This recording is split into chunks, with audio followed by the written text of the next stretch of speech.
साथियों, मैं सौर आपका अपने परिवार सौर करियर पॉइंट में बहुत-बहुत स्वागत करते हैं। दोस्तों, आज की सुबह सुबह वाली क्लास में दोस्तों, ये न्यूमेरिकल सीरीज़ जो प्रश्नावली वाली हमारे पास में सीरीज़ चल रही है, इसमें भी बच्चों हम लोग केवल न्यूमेरिकल लेकर के चल रहे हैं और इस न्यूमेरिकल में जितनी चीज़ें हम लोग यहाँ से देख कर के चलेंगे कि हमारे पास में केवल दोस्तों ये तैयारी बैच हमारे पास में चल रहा है। 2025 में जाकर के एग्ज़ाम के पॉइंट ऑफ व्यू से बहुत अच्छे-अच्छे क्वेश्चन इसमें निकल के आएँगे। जिन चीज़ों को आप लोग सीरीज़ को पिछली बार नहीं देखा है बच्चों, उसको देख लीजिए। बिना किसी बात के, बिना किसी फालतू बात के हम लोग ये सीरीज़ क्या करते हैं, स्टार्ट करते हैं।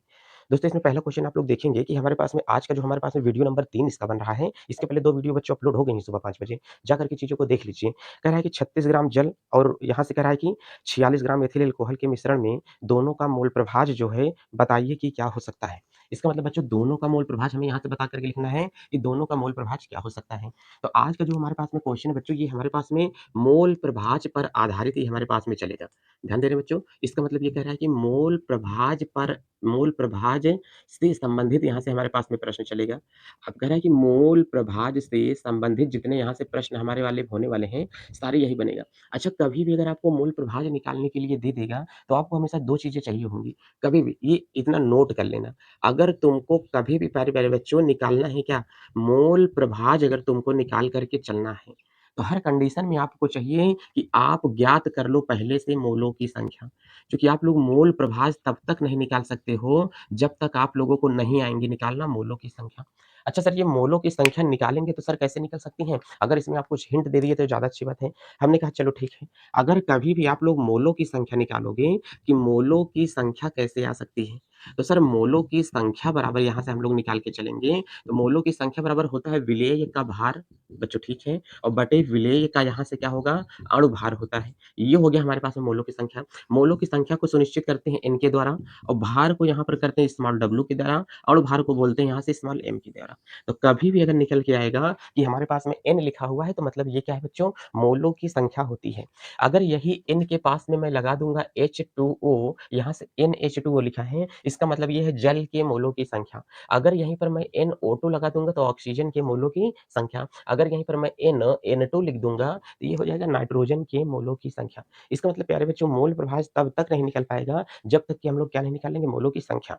अगर हमें आ जाए कि निकालना मोलों की संख्या, तो हम लोग मोल प्रभाज बराबर फार्मूला रख सकते हैं कि मोल प्रभाज किसका होता है। तो यहाँ से हम लोग निकालेंगे, मोल प्रभाज को बोलते हैं काई के द्वारा। ये हो गया हमारे पास में काई, ठीक है? अब काई अगर निकालना है आपको, विलेय का अगर आपको मोल प्रभाज निकाल के चलना है, तो प्यारे बच्चों यहाँ से आपको रखना पड़ेगा विलेय के मोलों की संख्या, ध्यान से देख कर के चलो, और बटे यहाँ से हम लोग लिख के चलेंगे क्या होगा? विलेय के मोलों की संख्या और प्लस यहाँ से क्या होगा? विलायक के मोलों की संख्या रखनी पड़ेगी। ये हमारे पास में क्वेश्चन बन जाएगा। अगर विलेय के लिए निकाल रहे हैं तो ये क्वेश्चन लगाएँगे। अगर यहीं से हम लोग x यहाँ से क्या होगा? विलायक के लिए लगा रहे हैं, तो विलायक के लिए अगर बच्चों लगाएँगे तो हमारे पास में ये होगा n और उसके बाद में यहाँ से विलायक के मोलों की संख्या और बटे यहीं से हम लोग कह सकते हैं कि हमारे पास में क्या बनेगा? विलायक के मोलों की संख्या और यहाँ से हमारे पास में क्या होगा? n विलायक के मोलों की संख्या और प्लस यहाँ से n क्या हो सकता है? विलेय के मोलों की संख्या। इसका मतलब ये सारी चीज़ें अगर हमको पता रहेंगी, तब बहुत अच्छे तरीके से मोलों की संख्या आ जाएँगी। नहीं पता रहेंगी तभी मैंने बता दिया, इसको ध्यान दे दें। अब स्क्रीन पर क्वेश्चन नंबर 1 देखें, आप लोगों की चीज़ें समझ में आ सकती हैं कि हमारे पास में क्या होगा। तो बच्चों, पहले स्क्रीन पर क्वेश्चन नंबर जो 1 लिखा है, इसको अच्छे से आप लोग समझिए, फिर हम लोग देखते हैं कि हमारे पास में क्या दिया है। दोस्तों, स्क्रीन पर जो आपको क्वेश्चन नंबर 1 दे रहा है, दरअसल वो हमको कह रहा है कि 36 ग्राम जल और 46 ग्राम एथिल अल्कोहल के मिश्रण में दोनों का मोल प्रभाज बताइए कि क्या हो सकता है। इसका मतलब बच्चों, यहाँ से हमको क्वेश्चन क्या कह रहा है? क्वेश्चन हमको कह रहा है कि ये हमारे पास में कोई एक क्या होता है? पात्र होता है, इसमें 2 चीज़ें मिला दी गई हैं। एक तो कह रहा है कि यहाँ पर इसमें मिलाया गया है H2O और दूसरा कह रहा है कि इसी में मिलाया गया है एथिल अल्कोहल, C2H5 यहाँ से क्या होगा? OH। इसमें कह रहा है कि बच्चों 36 ग्राम जल और 46 ग्राम एथिल अल्कोहल। इसका मतलब इसकी जो मात्रा दिया है 36 ग्राम और इसकी जो मात्रा आपको दिया है, यहाँ से मात्रा कितनी दे करके रखा है? इसकी मात्रा हमको दिया है कि 46 ग्राम दिया है। तो बच्चों, हम लोग पहले लिख लेते हैं कि H2O का भार, ध्यान से देख करके चलो, यहाँ से H2O का यहाँ से कह रहा है कि भार कितना ग्राम दिया है? 36 ग्राम दिया है और यहाँ से कह रहा है कि C2H5OH का भार अगर हम लोग देख करके चलेंगे, तो इसका भार प्यारे बच्चों दिया है 46 ग्राम। अब हमको कह रहा है कि बताओ कि मोल प्रभाज क्या आ सकता है दोनों को मिलाने पर? दोनों विलयन को मिला देंगे तो इसका हमें मोल प्रभाज निकाल के चलना है। हमने कहा सरकार हम मोल प्रभाज तो निकाल लेते हैं। कहे कैसे निकाल लेते हैं? तो हमने कहा कि ये देखो H2O का भार दिया है, कहे हाँ। अब हमने कहा कि इसकी अगर मोलों की संख्या तुम पता कर लो, तब तुम लोग क्या करोगे? मोल प्रभाज बराबर फार्मूला लगा दोगे। तो हमने कहा कि पहले हम लोग यहाँ से क्या करेंगे? देखो आपको यहाँ से निकाल करके चलना है कि इसका क्या होगा? अगर यहाँ से मोल प्रभाज निकाल के चलोगे, तो पहला मोल प्रभाज किसका निकालोगे? जल का। तो बाबू यहाँ से अगर जल का मोल प्रभाज निकाल के चलोगे, तो यहाँ से N करोगे H2O और बटे यहाँ से क्या होगा NH2O और प्लस यहीं से हमारे पास में क्या होगा NC2H5 पे क्या होगा OH। जल का मोल प्रभाज निकालेंगे तो H2O ऊपर रखेंगे। अगर यहाँ से हमको निकालना होगा प्यारे बच्चों किसका C2H5OH का मोल प्रभाज निकालेंगे, तो ये हमारे पास में NC2H5OH बटे यहाँ से क्या हो जाएगा NC2H5OH और बटे यहाँ से क्या हो जाएगा NH2O के मोलों की संख्या। ये मोल प्रभाज आपको बताना है। अगर इसी की संख्या आपको पता चल जाए, तब चीज़ें आप लोग बता सकते हो। कहें सर मोलों की संख्या तो हम लोग निकाल लेंगे, ये मोलों की संख्या कैसे आएगी? हमने कहा कि जल के मोलों की संख्या चाहिए ना, चलो देखो, जल के मोलों की संख्या अगर आपको बताना है, तो यहाँ से चूँकि NH2O बराबर जल के मोलों की संख्या, जल का यहाँ से क्या चाहिए आपको भार और बटे यहाँ से आपको क्या चाहिए जल का अणुभार चाहिए। अब बताओ जल का भार बाबू कितना दिया है 36 और भार जल का कितना होता है 18 होता है। देखो 16 ऑक्सीजन का और 2 यहाँ से 18, 16 2 18, यहाँ से मैंने कर दिया 18, 18 दूनी कितना हो जाएगा 36 आ गया जल के मोलों की संख्या।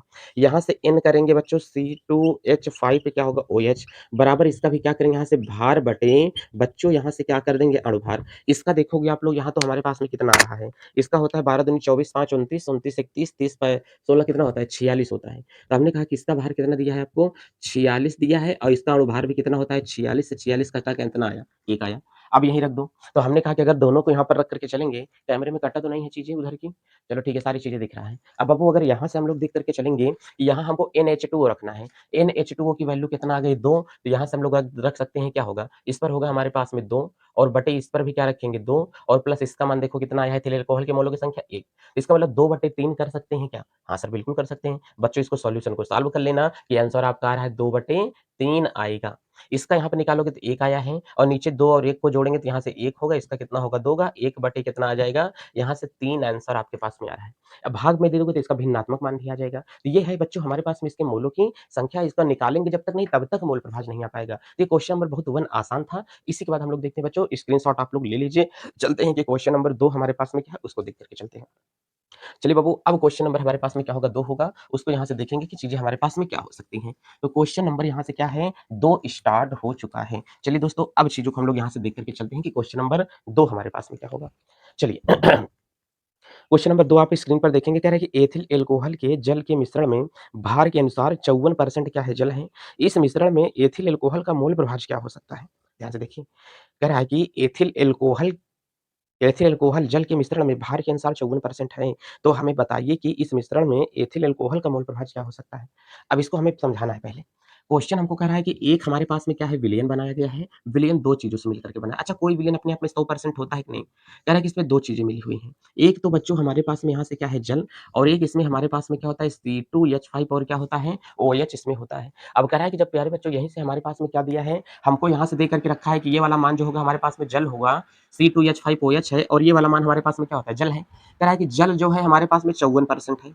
इसकी मात्रा बच्चों अगर 54% लगा दिया तो हमने कहा बताओ 100 में से 54% अगर जल हो गया, क्या ये 46% नहीं बचा? कहें हाँ सर, इसका मतलब ये कितना है 46%। अब इसको हम इस्तेमाल कर सकते हैं 46% को 54% को, माना कि ये 54 ग्राम है। हमने कहा ठीक है, इसको हम बना करके इस्तेमाल कर लेंगे, माना ये क्या होगा 46 ग्राम होगा। अरे बाबा 100 ग्राम में 54 ग्राम परसेंट ये था, तो 100 ग्राम हम माना कि बिलियन टोटल है, तो ये 54 ग्राम नहीं निकलेगा? निकलेगा ना? तो इसको हम लोग मान सकते हैं ये जो परसेंट है इसी को ग्राम के बराबर मान लो। अब बताओ अगर इस परसेंटेज को हम ग्राम के बराबर मान करके चलते हैं तो मतलब हमको निकल गया कि एथिल अल्कोहल का भार आ गया और यहाँ से जल का हमको भार निकल आया। तो जल का भार हमको 54 ग्राम आया कि नहीं आया? अब हमको बता देगा कि बताओ कि मोल प्रभाज क्या चीज़ों को निकल सकता है। तो यही हमको बच्चों सवाल लगा के चलनी है और इसको अच्छा खासा हम लोग यहाँ से समझ करके चलेंगे। चलें, तो बच्चों इसमें कोई दिक्कत और परेशानी का सामना आपको नहीं करना पड़ेगा। तो पहला तो हमको यही दिया है कि अपने आप में बच्चों जो सवाल नंबर यहाँ से एक्सरसाइज 2 चल रही है, इसमें हमको कहा है कि जो विलयन बनाया गया ये बच्चों अपने आप में 100 ग्राम के बराबर है। इसमें हमको निकालना है H2O और हमको इसमें निकालना है C2H5 क्या होगा OH। इसका प्यारे बच्चे जो भार दे करके रखा है वो भार हमारे पास में कितना दिया है 54 ग्राम। इसका हमने कहा कि जो हमको यहाँ से भार दे करके रखा है वो 46 ग्राम आया। अगर आपसे मैं कहूँ मोलों की संख्या हमें बता दो NH2O का मान बता दो, तो कहोगे विलेय का भार बटे विलेय का अणुभार। इसका मतलब भार कितना है यहाँ से 54 है, अणुभार कितना आया जल का होता है 18। इसका अगर हम लोग निकालेंगे NC2H5 बच्चों क्या होगा OH, तो हमने कहा कि इसका भी क्या होगा बच्चों भार बटे अणुभार होगा। तो इसका भार हमारे पास में कितना दे रहा है, तो इसका भार यहाँ से कितना होगा 46 होगा और बटे इसका भी मान कितना होगा 46। 46 से 46 कटा कितना आया 1, 18 तरीक बच्चों कितना आया 54। ये हमारे पास में इसका आंसर आ गया। अब ये तो हमारे पास में मोलों की संख्या यहाँ से दे दिया है। अब जब मोलों की संख्या इसकी हमारी दे दिया, तो हमको कह रहा है कि बताओ कि मोल प्रभाज क्या होगा? हमको बताना यहाँ से जल का मोल प्रभाज। तो बच्चों हम लोग अगर जल का मोल प्रभाज बताएँगे, तो बताओ कैसे आएगा जल का मोल प्रभाज? तो बच्चों जल का मोल प्रभाज मतलब क्या होगा? जल के मोलों की संख्या बटे यहाँ से जल के मोलों की संख्या और बटे यहाँ से एथिल एल्कोहल के मोलों की संख्या। अब बताओ इसका मतलब NC2H5 और क्या होगा? OH होगा। इसका मान हम लोग यहाँ से रख करके चलेंगे कितना होगा? जल के मोलों की संख्या आई कितना बच्चों? यहाँ से 3। एथिल अल्कोहल जल के मोलों की संख्या कितना आई? 3। एथिल अल्कोहल के मोलों की संख्या 1। इसका मतलब आंसर हम लोग कह सकते हैं कि नहीं 3/4 आ रहा है। बोलो बच्चों, मूल प्रभाज कितना आ रहा है? 3/4 आ रहा है इसका मूल प्रभाज। अगर हम लोग यहाँ पर देख करके लगाएंगे कि हमारे पास में C2 यहाँ से H5 और क्या होगा? OH होगा। तो बच्चों यहाँ से फार्मूला क्या बनेगा? मोलों की संख्या बराबर N, वेरी गुड। यहाँ से C2H5 और क्या होगा? OH। पूरे के बटे यहाँ से क्या होगा? NC2H5 और क्या होगा? OH और बटे यहाँ से क्या होता है? NH2OA का हम लोग मान लेंगे। अब बताओ यहाँ से जो C2 यहाँ से H5 और OH दे रहा है, इसका मान कितना है आपके पास में? तो एथिल अल्कोहल के मोलों की संख्या कितनी है? 1 आई है। एथिल अल्कोहल के मोलों की संख्या 1, जल के मोलों की संख्या 3। 1 बटे आंसर आपके पास में कितना आ रहा है? 4 यहाँ से आंसर आ रहा है। ये हमारे पास में इसका हो जाएगा आंसर कि ये हमारे पास में आएगा। बच्चों मोल प्रभाज ज़्यादा हार्ड है ही नहीं और इसमें कोई दिक्कत भी आपको नहीं होनी चाहिए। मैं चीज़ों की हिंदी नहीं लिख रहा हूँ ताकि आपको कॉन्सेप्ट अच्छे से समझ में आ जाए। ठीक है? आप लोग हिंदी वगैरह लिख लेना, सब हिंदी वगैरह लिख करके बढ़िया से सॉल्व करना। ज़्यादा क्वेश्चन को लेंदी नहीं बनाना है। चीज़ों को थ्योरेटिकल तरीके से एकदम समझ लें, बस वही कॉन्सेप्ट ज़्यादा जरूरी है। तो बच्चों यहाँ से अगर हम लोग देख के चलेंगे कि क्वेश्चन नंबर हमारे पास में कह रहा है कि 3 वाले की अगर यहाँ से बात करेंगे कि क्वेश्चन नंबर यहाँ से क्या होगा? 3 क्या होगा? तो यहाँ पर हमको कह रहा है कि 450 ग्राम जल को पहले इसको यहाँ पे हटा दिया जाता है। तो आगे देखते हैं कि क्या होगा। देखो क्वेश्चन नंबर नेक्स्ट वाला यहाँ से देख के चलते हैं कि तीसरा यहाँ से हमको क्या बोल रहा है कि क्वेश्चन नंबर आज का 3 क्या बनने वाला है। चलिए बिना किसी दिक्कत परेशानी के नेक्स्ट वाला क्वेश्चन देख करके चलते हैं कि हमारे पास में क्या बनेगा। तो बाबू आज का यहाँ से जो हमारे पास में क्वेश्चन है ये कह रहा है कि 450 ग्राम जल में एसीटोन के 5.8 ग्राम को घोलने पर विलयन के जल तथा एसीटोन का मोल प्रभाज बताइए कि क्या हो सकता है। इसका मतलब इसके हमें यहाँ पे बता के चलना है कि इसका अनुभार हमारे पास में क्या होके जाएगा। तो हमको बताओ दोनों का मोल प्रभाज आपको मैं ये क्वेश्चन के रूप में दे रहा हूँ। यहाँ पर आपको 2 चीज़ें निकालने के लिए बोल रहा है। जल्दी से इसको कमेंट करके बताना कि क्या हो सकता है। कह रहा है कि एक बाबू हमारे पास में क्या है? विलयन बना दिया है, ठीक है। अब इस विलयन में हमने कहा कि इसमें जो विलयन है 2 चीज़ मिली गई हैं। कह रहा है कि एक का मान हमारे पास में क्या है? जल है और एसीटोन है। अब बताओ अगर यहाँ से आपको जल दिया है और यहाँ से आपको क्या दिया है? एसीटोन दिया है। अगर आपको जल दिया, एसीटोन दिया है, जल की जो आपको मात्रा दिया है वो जल की मात्रा कितना है? 450 ग्राम है। तो बच्चों अगर आपको 450 ग्राम दे दिया और इधर जो एसीटोन का मात्रा दिया है, एसीटोन की मात्रा आपको दे दिया है 5.8 ग्राम दे दिया। हमने कहा ठीक है। इसका यदि हमने कहा कि अणुभार हमारे पास में जो दे करके रखा है, एसीटोन को अगर हम लोग टोटल निकाल करके चलेंगे, तो एसीटोन का हमारे पास में क्या होगा? अणुभार अगर यहाँ से निकाला जाएगा, तो एसीटोन का अणुभार टोटल हमारे पास में कितना होगा? 58 होगा। इसका अणुभार निकालेंगे तो कितना होगा? 18 होगा। अब आपको यही बताना है, ये दोनों का मोल प्रभाज क्या हो सकता है? X और उसके बाद में यहाँ से क्या होगा? H2O का मोल प्रभाज, इसका मतलब जिसे आप लोग क्या बोलते हो? जल और दूसरा आप लोग बोलोगे यहाँ से क्या होगा? एसीटोन का मोल प्रभाज बताओ कि क्या होगा? फार्मूला बच्चों आप लोगों को बनाना पड़ेगा। कुछ-कुछ क्या फार्मूला यहाँ से बनेगा, इसका फार्मूला आपको ये बनाना पड़ेगा। ऐसे फार्मूला बना करके चीज़ों को क्या करो? सॉल्व करो। ठीक है? बाकी मिलते हैं हम लोग नेक्स्ट क्वेश्चन में। इसी के साथ चलते हैं।